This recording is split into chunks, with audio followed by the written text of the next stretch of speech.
El- es muy particular la situación ideológica hoy en todos los partidos políticos, a mi modo de ver. Es un tema que a mí me apasiona mucho porque veo que tiene bastantes aristas donde poder agarrarse y quien más que menos defiende una postura, una idea y siempre aparentemente tenemos la razón, ¿verdad? Y justamente fue lo que a mí me llevó también a adentrarme en el estudio de las ideologías y primero comprender qué son las ideologías. Las ideologías son, alguna vez alguien por primera vez, que era un ministro de Napoleón, Denis de Tracy era su nombre, acuñó por primera vez la palabra ideología, ¿verdad? Que no es otra cosa que el estudio de las ideas. ¿Y qué son las ideas? Bueno, son las etapas primarias del conocimiento científico, aún del conocimiento científico. Son abstracciones que de repente tenemos que después de un proceso que se llama falsación, se convierte en una teoría. Pero antes de que sea una teoría, es una ideología. En ese estadio del pensamiento, cualquiera puede tener la razón, porque no está falsada justamente. Entonces ese debate ideológico le vuelve más apasionante cuando uno agarra y lo trata de investigar y está llena de falacias. ¿Qué son las falacias? Son argumentos psicológicos que es un poco distinto al campo, digamos, científico, porque el discurso del conocimiento científico es un discurso de una estructura lógica. Y en las falacias tienen una estructura psicológica, es decir, busca impactar en el auditorio. En ese sentido, muchas personas se han aprovechado de las técnicas de la retórica y han posicionado ideas que son esas ideas por encima incluso de los pensamientos, o encima de las teorías, mejor dicho. Es por eso que un pensador, que era un filósofo realmente, pero se le conoce como padre de la economía, Adam Smith, había acuñado una frase muy famosa que decía: la retórica interesada hace que se tenga que explicar lo sencillo, ¿verdad? Y hay muchas cosas que se tienen que explicar para comprender bien de qué estamos hablando cuando hablamos de liberalismo. La palabra liberalismo, contrariamente a lo que muchos creen, no era todavía conocido por John Locke o Adam Smith. Es una palabra que se acuñó recién allá por 1812 con la Revolución Española, en Cádiz específicamente. Por primera vez se usa esa palabra, antes ni siquiera se utilizaba. Pero por lo menos conociendo un poco la estructura de lo que es el liberalismo, se entiende que es por una corriente filosófica, económica, cultural, que defiende las ideas de la libertad.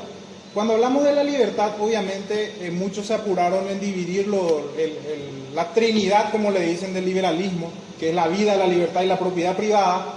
Este punto intermedio, que es la libertad, obviamente ensambla a estos dos principios de la vida y la propiedad privada, porque sin libertad, tanto la propiedad privada, que no va a existir sin libertad, y la vida obviamente no va a tener sentido si es que no tenemos libertad. Entonces es como un punto de equilibrio entre estas dos concepciones, ¿verdad? Y es lo que finalmente abraza el liberalismo. Pero ¿qué es lo que pasó? A mi modo de ver, cuando nace el liberalismo, nace justamente desde el pueblo en contra del poder. Y el poder nace desde que el mundo es mundo, desde que el hombre se da cuenta que puede someter a la mujer a través de la fuerza, la somete. No se sabe bien si fue por una cuestión de que el hombre, porque casaba primero y se quedaba con la mejor parte, desarrolló más músculo que la mujer, no se sabe. Hay una ciencia auxiliar que se llama etología, que estudia el comportamiento de los animales y del ser humano y los compara. ¿Por qué? Porque hay una teoría, la teoría evolucionista, que cree que el ser humano se fue evolucionando y obviamente es un animal más evolucionado, y en algún momento dado comenzó a razonar, pero sin embargo tiene muchos sesgos todavía, o rasgos o atisbos de lo que era en su época de animal, vamos a decir, en donde primaba una especie de piloto automático que se llama instinto. Es decir, los animales siguen un patrón de conducta preestablecido y que no necesitan razonar. Lo hacen porque lo hacen.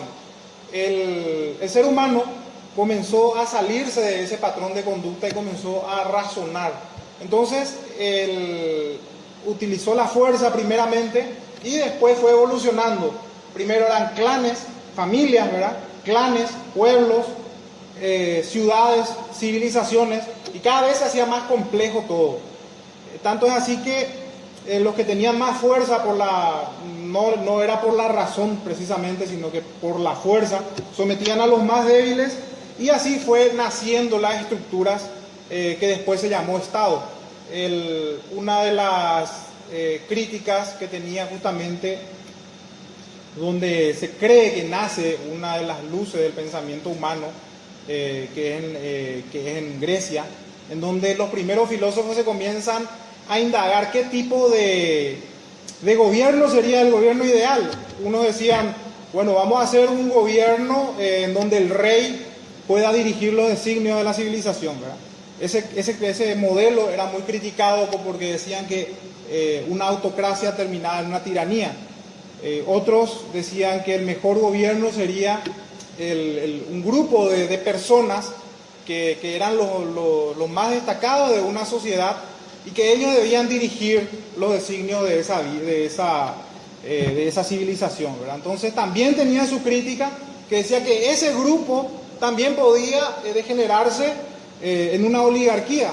Precisamente Platón era uno de los que más criticaba los sistemas de gobierno. Incluso esbozó un diálogo que se llama La República, justamente.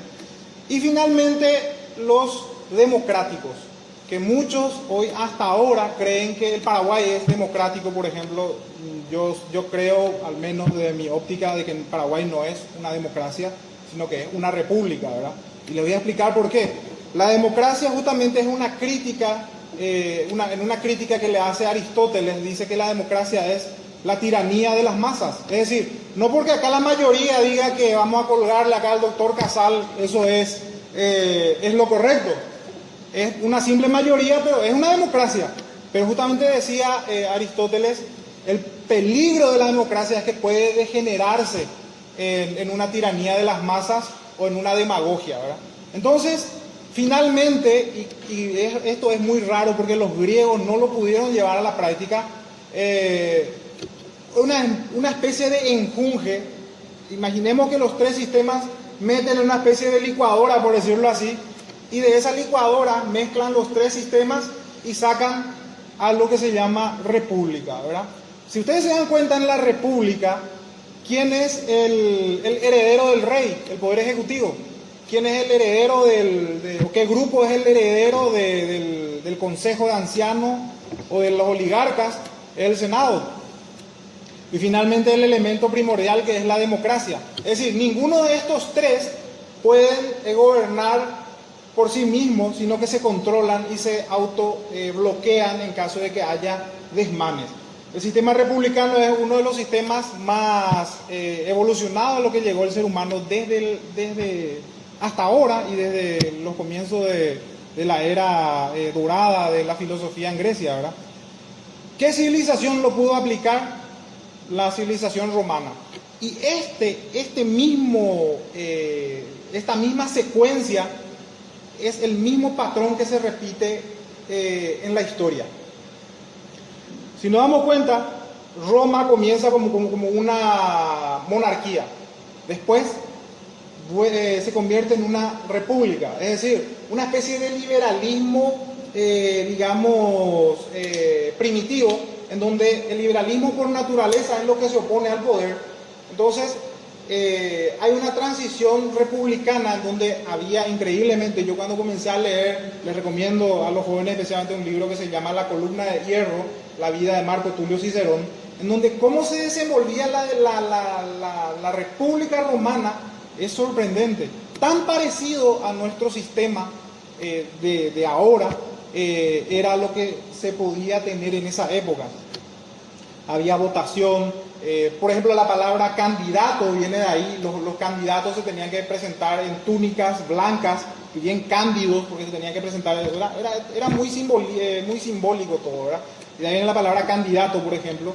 Y era una estructura que gozó de buena salud hasta que finalmente viene su declive y viene el imperio, ¿verdad? Ese mismo patrón de conducta ocurre otra vez 1500 años después. El sistema que gobernó, o el sistema que imperó en la civilización, con el oscurantismo, incluso se arraigó aún más, era el absolutismo. O sea, los reyes que tenían el poder total, y nace finalmente, en realidad en Estados Unidos ya se adelanta, 1776, pero en 1789 ocurre la Revolución Francesa, pero es ya la cerecita nomás, porque antes ya venían los pensadores como Voltaire, Montesquieu, Rousseau, las gotas que van perforando las piedras cuando va goteando. La filosofía iba penetrando lentamente y finalmente ocurre una gran revolución que viene acompañado, y esto no es una casualidad como muchos quieren hacer creer, de que viene también una revolución industrial. O sea, viene todo de la mano. Aparentemente muchos dicen, es una coincidencia. No es ninguna coincidencia. Lo que pasaba es que se estaba derrumbando un sistema que era un sistema dogmático, en donde el rey o el emperador decía, Roma locuta es, causa finita es. O sea, Roma ha hablado, fin de la discusión. Nadie más podía discutir eso. Entonces, era un sistema en donde se pervirtió tanto que los seres humanos estábamos sumidos en una total ignorancia, porque no nos permitían desarrollar las ciencias. Recién cuando cae este sistema con la Revolución Francesa, y caen como dominó los sistemas absolutistas en el mundo, se conoce como la gran revolución del liberalismo, en donde ocurre la misma cosa que ocurre en Roma. Cae un poder autocrático y se instala un sistema de gobierno en donde el poder se divide, en donde finalmente las personas pueden acceder a elegir a sus autoridades. Por primera vez comienzan a tener propiedad privada, cosa que no estaba permitido en el sistema absolutista, porque los reyes eran dueños de la vida de hacienda de todos. Había un sistema que se llamaba el sistema de vasallaje, en donde el rey te permitía, o los nobles te permitían comer dentro de sus tierras a cambio de seguridad, que es tan parecido, por cierto. Yo tengo mi crítica a la reforma agraria. La reforma agraria es el sistema de vasallaje. Te permite el Estado sin que te dé la propiedad privada, pero te permite cosechar ahí lo que vos puedas comer con un burro y una gallina, y hasta ahí, ¿verdad? No te dan el título, el derecho de propiedad, que es una política muy liberal, ¿verdad?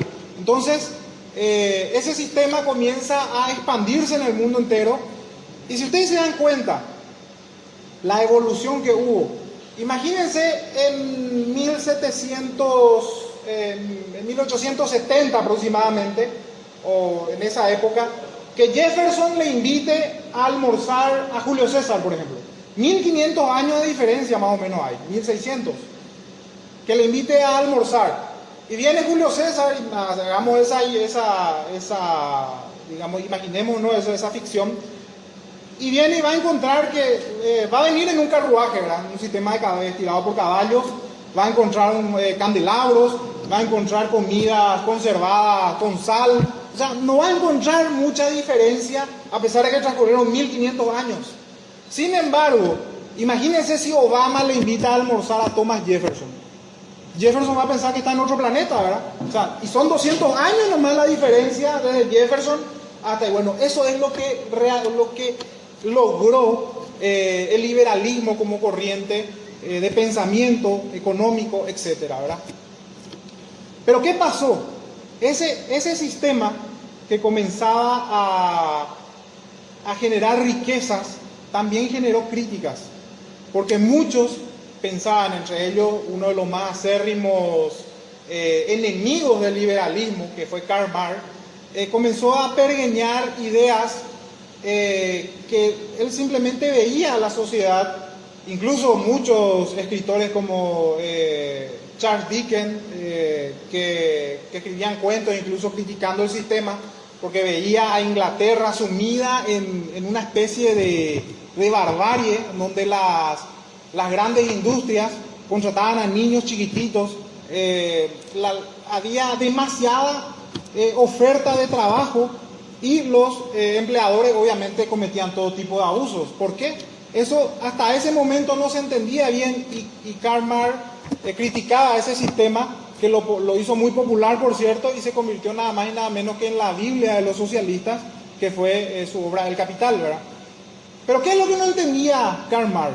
Que era un sistema, el sistema que él le llamó capitalismo, por cierto, y lo popularizó, muy a pesar de que muchos creen que fue Karl Marx el que lo popularizó.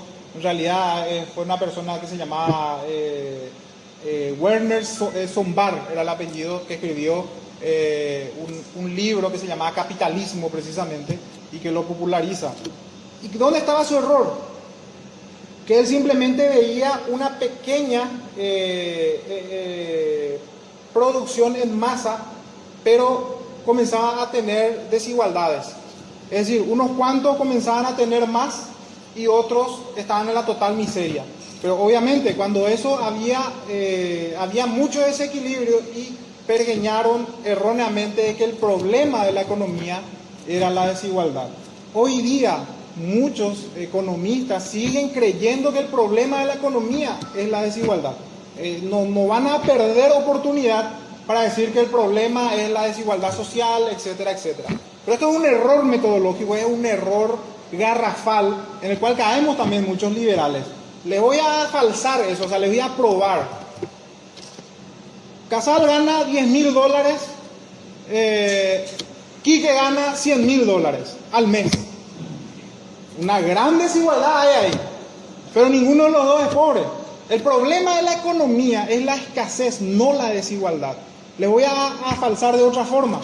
Cada uno de ustedes saben cuánto está ganando mentalmente, ¿verdad? Algunos ganan 5, otros 10, otros 100, otros 200.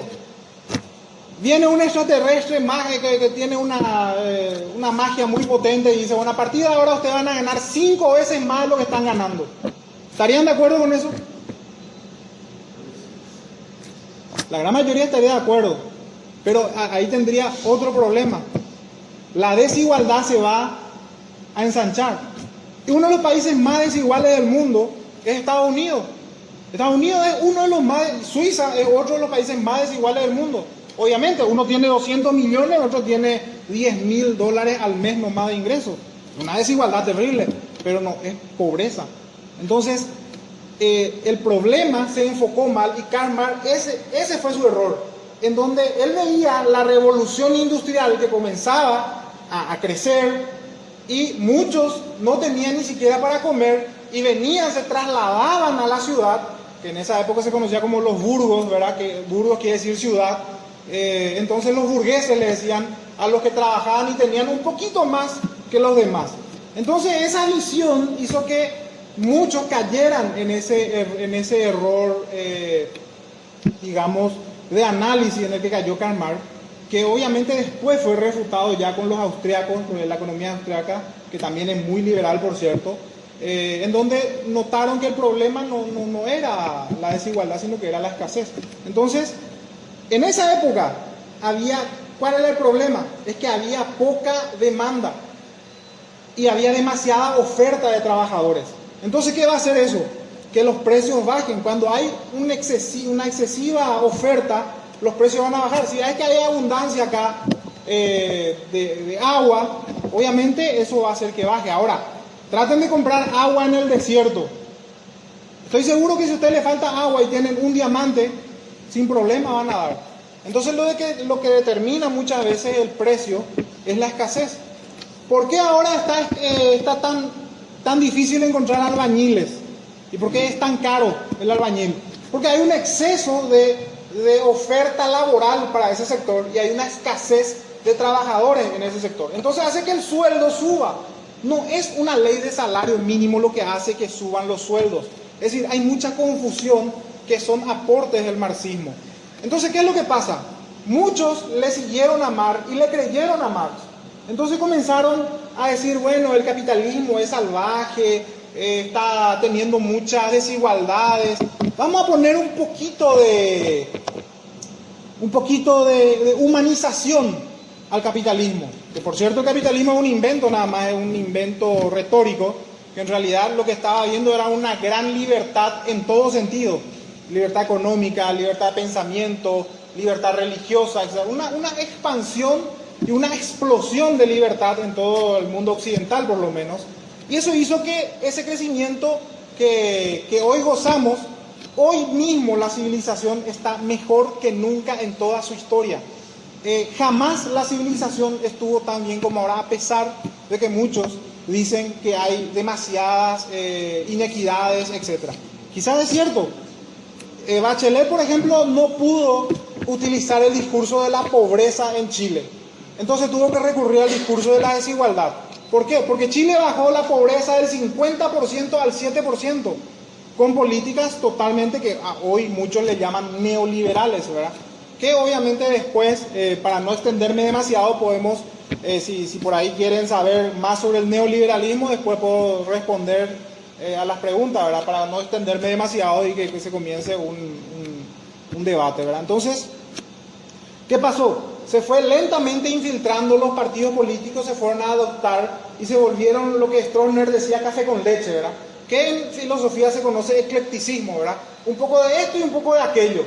Otto von Bismarck, que fue un militar y también un interesante filósofo en Alemania, acuña lo que se llama la socialdemocracia, que es un poco de ambas cosas, ¿verdad? Entonces, se puso de moda. Se puso de moda tanto así que en 1920 comienza esa expansión. Por un lado, el socialismo, por el otro lado, el fascismo. Tanto así que llegó a madurar que el mundo entero dijo, bueno, acá nos tenemos que jugar o por el fascismo o por el socialismo. El liberalismo ya era historia. Es más, uno de los insignes representantes del liberalismo paraguayo, que fue Efraín Cardoso, literalmente dijo, abrazarse al liberalismo es abrazarse a un cadáver. Porque era ya digamos, ya pasaba de moda. Y como la política se ciñe por un principio muy parecido, en un principio de economía que se llama la ley de Say, que la oferta se genera a partir de la demanda. Es decir, los políticos ofrecen lo que la gente siente. Por eso es que el populismo es tan fuerte, por eso es que es tan difícil combatir contra el populismo, porque un político jamás va a venir y va a decir algo que no quiere escuchar. Incluso se inventó un término, una regla que se llama la ventana de Overton, en donde hay lo políticamente correcto, de ahí viene la palabra lo políticamente correcto, ¿verdad? En donde los políticos tienen que seleccionar qué es lo que puede decir, qué es lo que no puede decir. Por más que sea cierto, no lo puede decir muchas veces. Entonces el populismo se arraigó. ¿Y qué hizo eso? Que el liberalismo lentamente fuera dejado de lado y muchos incluso confundían al keynesianismo, que Keynes era un economista muy famoso, hasta hoy día, agarraran sus ideas y creían que eso era el liberalismo. Hizo que el keynesianismo tuviera tanta fuerza que se volvió finalmente socialista. Paraguay sale del debate y agarra en aspectos jurídicos nada más y nada menos que la mano, hay que hacer una autocrítica, del Partido Liberal. ¿Quién fue el que le da la muerte al liberalismo? El mariscal José Félix Estigarribia. Excelente estratega, excelente militar, pero lastimosamente muy mal político. Firma la Carta Política de 1940 y le da la carta de función al liberalismo en Paraguay. Nace el periodo del estatismo. Yo les recomiendo que lean el artículo 15 de esa Carta Política, que habla de que el Estado va a controlar todo, es decir, la economía, nacen los monopolios, etc. Que los monopolios son tan combatidos por los liberales, ¿verdad? El liberal no tolera el monopolio, ni privado ni estatal. Por eso de repente algunos confunden, dicen que Menem era un liberal. Menem lo que hizo fue pasar el monopolio público al monopolio privado, eso no es liberalismo. Entonces, muchas veces los retóricos aprovechan para, digamos, sacar provecho de ese empuje retórico, ¿verdad? ¿Y qué pasa? Finalmente vuelve otra vez el Estado a tener fuerza. Imagínense, ¿se acuerdan? Es el mismo patrón de conducta lo que pasó en Roma. Monarquía, república y vuelve el imperio. Absolutismo, liberalismo, vuelve otra vez el estatismo y hoy día otra vez la gente comienza a hablar otra vez de república. Comienza otra vez a hablar de liberalismo. En Argentina, los anti-kirchneristas están hablando de república otra vez, porque hábilmente, esa que le llamaban la generación del 40 en Paraguay, posicionaron, y esto también vino a contribuir mucho, Giovanni Sartori, que es un politólogo italiano, a posicionar democracia en lugar de república, o democracia en lugar de Estado de Derecho. Si ustedes se dan cuenta, la democracia es simplemente un elemento de la república. Tenemos el poder ejecutivo, tenemos el poder judicial, legislativo y quienes le legitiman, el pueblo. La democracia por sí misma no es liberalismo. La democracia por sí misma necesita de freno, o de lo contrario termina en una tiranía, como decía Aristóteles. Pero hoy hábilmente todo el mundo